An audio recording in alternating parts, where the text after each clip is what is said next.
Muchos pueblos han sabido destacarse a lo largo de la historia, pero la mayoría de ellos, por más fuertes y poderosos que fueran, más tarde o más temprano terminaron desapareciendo o mezclándose con otros pueblos. Seguramente recordarán que en la antigüedad hubo invasiones, conquistas y destrucción de ciudades. Sin embargo, hubo un pueblo muy pequeño que, a pesar de su escaso poder militar, logró permanecer y permanecer hasta la actualidad, atravesando el vasto océano de la historia.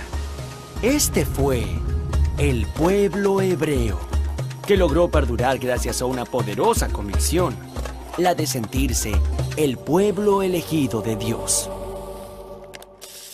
Abraham, el primer hebreo. El origen y la memoria del pueblo hebreo se encuentra en el libro más leído de la historia. Bien, veamos, ¿cuál creen que es? Peter Pan. La Bella Durmiente. No. Caperucita Roja. Tampoco. El libro es la Biblia. La Biblia nos cuenta que hacia el año 1900 a.C., Abraham, el hijo de un escultor de la ciudad de Ur, selló un pacto con Dios y este le prometió las tierras de Canaán. Entonces, Abraham emprendió la importante misión que le había sido encomendada. Reunió a todo su pueblo fuera de las murallas de la ciudad y lo guió en el largo viaje hacia las tierras que le habían sido prometidas. Había un pequeño problema. Las tierras de Canaán no eran nada fáciles de habitar. Un gran número de pueblos de la región también estaban muy interesados por ocupar esos territorios. Es que esas tierras eran ricas y fértiles, y además se encontraban justo en el medio de los dos grandes reinos de esa época, el de Egipto al norte de África y el de Babilonia en la Mesopotamia. Estos dos poderosísimos reinos se disputaban estos territorios, ya que por ahí pasaban una infinidad de rutas comerciales. Pero para los hebreos, esa tierra era mucho más que una zona fértil. Como decía la Biblia, era su tierra prometida. Pero el pacto que Abraham hizo con Dios implicaba una cosa más. Él y su pueblo debían renunciar a todas esas religiones que adoraban a muchos dioses e ídolos tallados en la piedra para comenzar a respetar a un único Dios y creador de todas las cosas. Los patriarcas. Yo, Abraham, fui líder de mi pueblo, digamos, el primer patriarca. Un patriarca era un jefe de la familia, pero también era la cabeza religiosa y la persona que imponía las leyes. Del patriarca dependía su esposa, sus hijos y los hijos de las familias allegadas. Al morir uno de ellos, lo sucedía el primogénito. Esto quiere decir, el primer varón de cada familia. El primogénito de Abraham fue Isaac, y el de Isaac, Jacobo, que se hizo famoso porque tuvo 12 hijos, y cada uno de ellos fue patriarca en su tribu. Estas fueron las 12 tribus originarias del pueblo de Israel, el pueblo que sigue las enseñanzas y la palabra de Dios. El cautiverio en Egipto. Entre los hijos de Jacobo, que eran también bisnietos del gran Abraham, José tenía una gran virtud. Soñaba cosas que luego sucedían. Un día José contó uno de sus sueños a sus hermanos. En ese sueño, sus hermanos lo alababan inclinándose ante él. Esto generó tanta envidia en sus hermanos que lo arrojaron a un pozo y luego lo vendieron a una caravana de comerciantes que iban hacia Egipto. En Egipto, José fue esclavizado y luego encarcelado. Sin embargo, su fama para interpretar los sueños trascendió hasta el mismísimo faraón. El faraón le contó a José que el sueño le había mostrado primero 7 vacas muy gordas y luego le mostraba otras 7 vacas, pero muy flacas. José le advirtió al faraón que luego de 7 años de abundancia, vendrían 7 años de escasez. El faraón quedó convencido y decidió nombrarlo su virrey. Serás mi virrey. Cuando llegaron los años de hambre en toda la región, Egipto había guardado mucho alimento. Mientras tanto, los 11 hermanos de José, desesperados por el hambre, viajaron con sus familias hasta Egipto buscando algo para comer.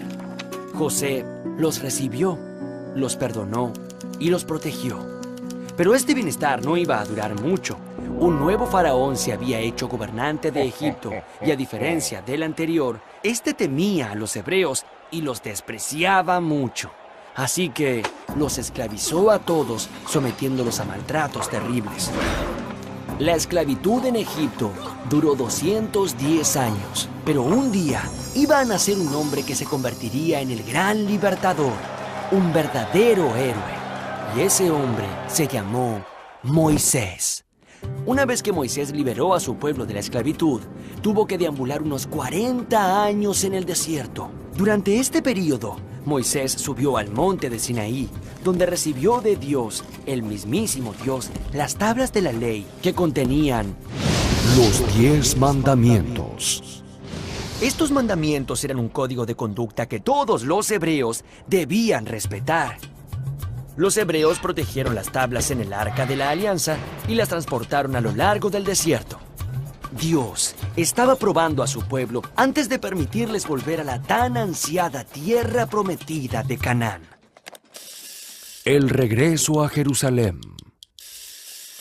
Una vez que los descendientes de las 12 tribus hebreas habían regresado a su tierra, empezó el período más esplendoroso de esta civilización, el de los reyes de Israel.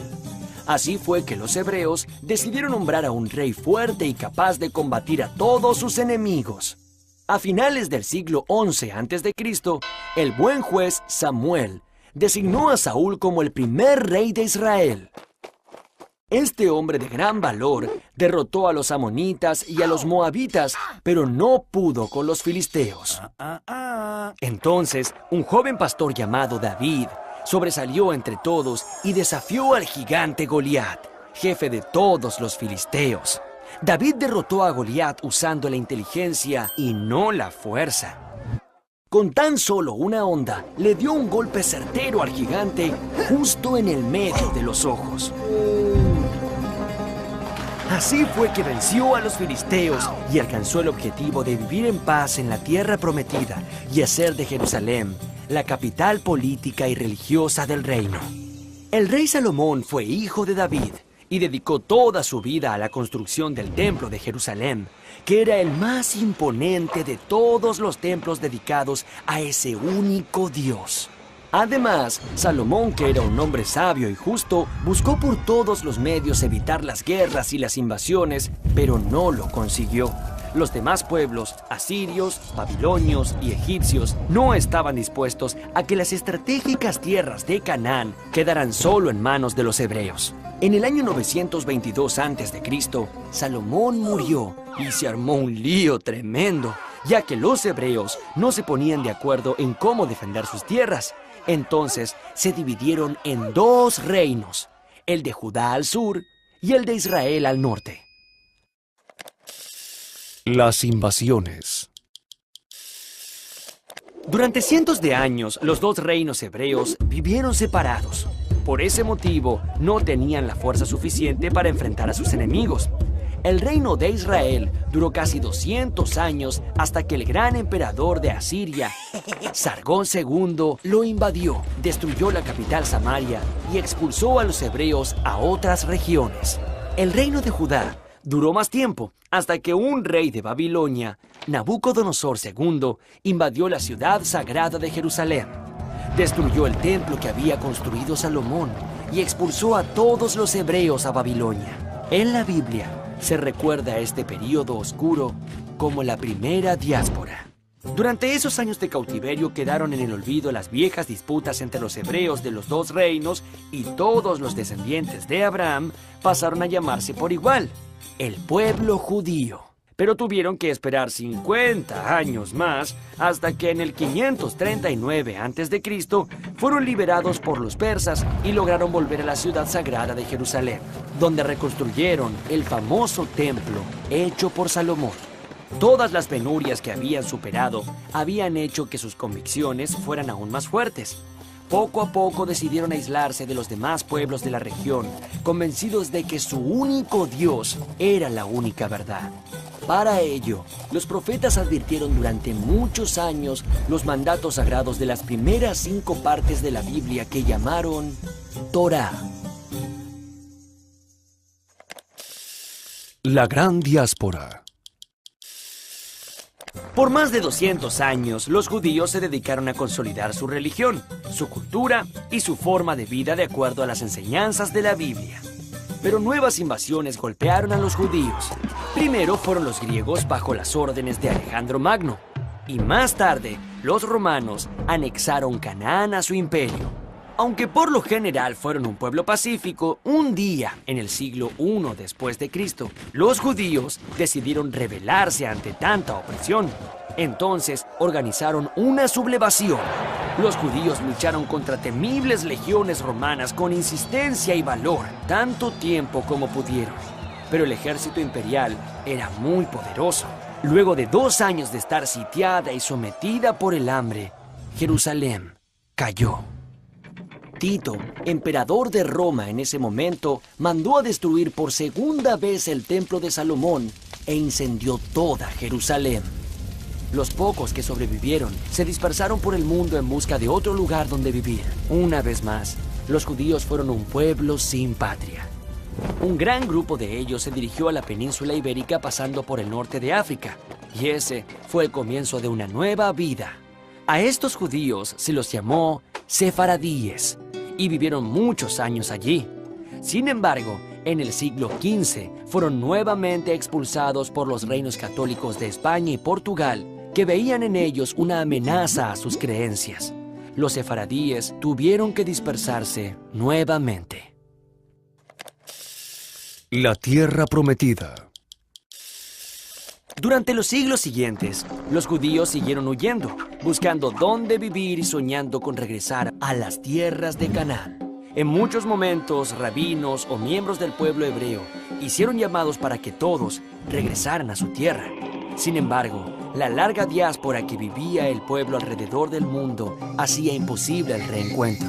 Pero sus convicciones y sus rituales los siguieron manteniendo unidos. Una de estas prácticas más importantes era la lectura de la Torá, que son los primeros 5 libros de la Biblia.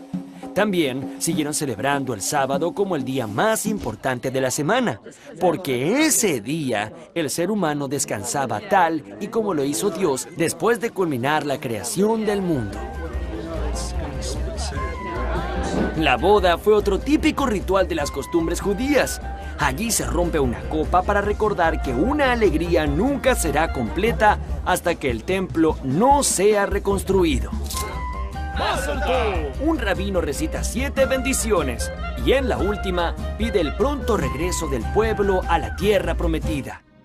Muchos pueblos que sufrieron persecuciones similares finalmente desaparecieron, pero esto no le pasó a los hebreos, quienes lograron sobrevivir gracias a su fuerza interior, a su capacidad de superación en situaciones extremas y a la lectura de la Torá, que describe los mandatos de ese Dios único e intangible que los había elegido.